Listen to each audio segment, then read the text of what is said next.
নমস্কাৰ পানী লাইভ 24/7 চেনেললৈ সকলোকে স্বাগতম জনাইছোঁ। আজি বঙালী জনগোষ্ঠীৰ জ্বলন্ত সমস্যা সমাধানৰ স্বাৰ্থত আপোচবিহীন সংগ্ৰাম চলাই যোৱা সদৌ অসম বঙালী যুৱ ছাত্ৰ ফেডাৰেশ্যনৰ মাজৰবাৰী আৰু আনন্দনগৰ আঞ্চলিক সমিতিৰ যৌথ অষ্টম দ্বিবাৰ্ষিক অধিৱেশনৰ প্ৰস্তুতি। চিমেণ্টমুখৰ নলাপাৰ বিবেকানন্দ সম্বন্ধৰ ক্ষেত্ৰত অহা 27 আৰু 28 মাৰ্চত অনুষ্ঠিত হ'ব এই অধিৱেশন। পুৰোহিতৰ মন্ত্ৰচাৰণ আৰু উৰুলিৰ মাজেৰে মুখৰ মাংগলিক নিয়মৰ মাজেৰে আজি স্থাপন কৰা হয় অধিৱেশনৰ লাইকুটা। মুকলি কৰা হয় আদৰণীয় সমিতিৰ অস্থায়ী কাৰ্যালয়। এই অধিৱেশনত মাজৰবাৰী আৰু আনন্দনগৰ আঞ্চলিক সমিতিক একত্ৰিত কৰি নতুন আঞ্চলিক সমিতি গঠন কৰা হ'ব। কাৰ্যসূচী সফল কৰি তুলিবলৈ সকলোৰে সহযোগ কামনা কৰিছে আদৰণীয় সমিতিয়ে। অনুষ্ঠানত সংগঠনটোৰ জিলা ৰাজ্যিক সমিতিৰ বিষয়ববীয়াৰ লগতে স্থানীয় গণ্যমান্য ব্যক্তি উপস্থিত থাকে।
আমার কইলে তো আমি লই যাইতা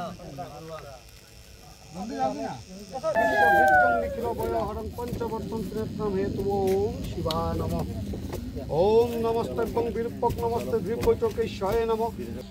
उठाई दिना এখন ঝুকার দিও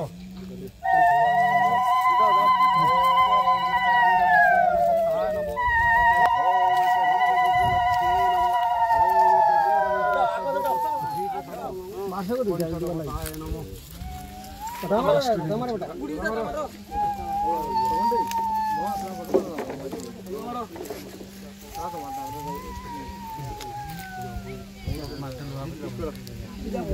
ঝুকার দিও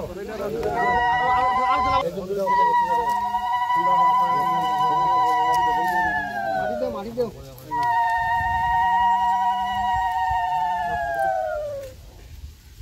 সবে বলবো দাও টাকা ইও দিছে না অল্প এদিকে করো না লই কি করো এই যে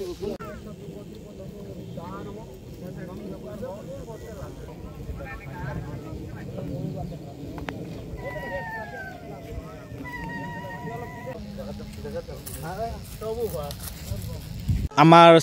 আঞ্চলিক অধিৱেশন মাজৰবাৰী আৰু আনন্দনগৰ আঞ্চলিক অধিৱেশন আমি লাইকুটা স্থাপন কৰিছোঁ আৰু আগন্তুক 27 আৰু 28 তাৰিখ মাৰ্চত আমাৰ অধিৱেশনখন হ'ব। আমাৰ এই অধিৱেশনখনত আমি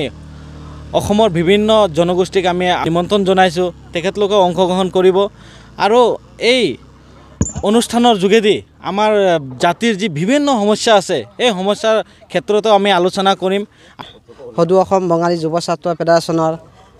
27 আৰু 28 মাৰ্চত আনন্দনগৰ মাজৰবাৰী আৰু আনন্দনগৰ মাজৰবাৰী দুখন আঞ্চলিকক আমি GPYজত এখন আঞ্চলিক কমিটি গঠন কৰিব গৈ আছোঁ আৰু আজি এই সংবাদ মাধ্যমৰ যোগেদি অসমৰ বিভিন্ন চুকে কোণে থকা বিভিন্ন জনসাধাৰণক এটা মেছেজ দিব বিচাৰিছোঁ বা এটা বাৰ্তা দিব বিচাৰিছোঁ যাতে আমাৰ আগন্তুক অধিৱেশনখনত সকলো জাতি ধৰ্ম ভাষা নিৰ্বিশেষে সকলোৱে যাতে সহায় সহযোগিতা কৰে আৰু এই অধিৱেশনৰ যোগেদি আমি বিভিন্ন জাতি জনগোষ্ঠীৰ লগত ভাতৃত্বভাৱ আৰু সম্বন্ধই ৰাখি অনাগত দিনত সিহঁতৰ লগত সকলোৰে সমান মিলেৰে চলি যাম বুলি আশাবাদী। অভ্যৰ্থনা কমিটিৰ প্ৰেচিডেণ্ট দিছে আমাৰ এটা গাইডলাইন আমাৰ ডিষ্ট্ৰিক্টৰ পৰা বা ষ্টেটৰ পৰা আহিছে যে আগত আমাৰ আঞ্চলিক এটা পঞ্চায়তত 2-3টা খণ্ড আছিলে এতিয়া এটা গাইডলাইন আহিছে যে এটা জিপিত এখন আঞ্চলিক কৰিব লাগে গতিকে আমি 27-28ত আমি ইয়াত আমাৰ এই 8ম দ্বিবাৰ্ষিক অধিৱেশন আৰম্ভ কৰিছোঁ আমাৰ জাতি বৰ্ণ নিৰ্বিশেষ হিচাপে ইয়াত সকলো সংগঠন বুজিছোঁ আৰু আমাৰ এই অভ্যৰ্থনা কমিটিত পদ পদবী বিভিন্ন সম্প্ৰদায়ৰ দায়িত্ব দিয়া আছে যে বহল ভিত্তিত প্ৰচাৰ কৰিব পাৰে আপোনালোকে অলপ আমাক সহায় কৰিখিনি আমাক অকণমান আগবঢ়াবৰ কাৰণে দুগুণ ক্ষতি কৰি হ'লেও আমাৰ এই অলপ ছাকচেছফুল হয় এনেকুৱা আপোনালোককো আমি অনুৰোধ জনাইছোঁ তো আপোনালোকক এটা কথা কৈছোঁ আগত কৈছিলে 2টা ভাগ আছিলে আমাৰ এতিয়া এটা ভাগ অথনি বক্তব্য ৰাখিছে আমাৰ সব বাঙালী হিচাপে এটাই ফেডাৰেশ্যন আমাৰ ইয়াত আমাৰ ধৰ্মেন্দ্ৰ দাস সভাপতি ডিষ্ট্ৰিক্ট আৰু আঞ্চলিকটো আমাৰ এই 27 তাৰিখে বনাব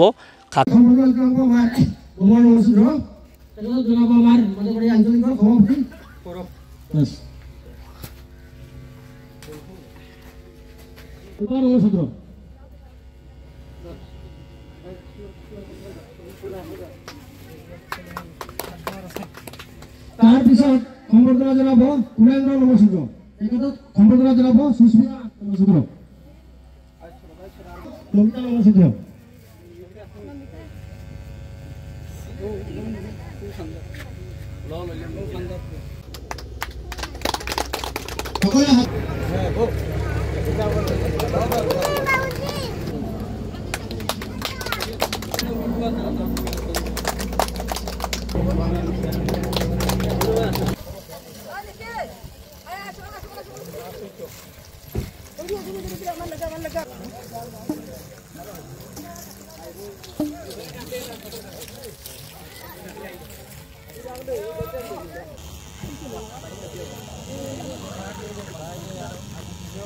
অসমত বিয়পিয়াব বুলি মই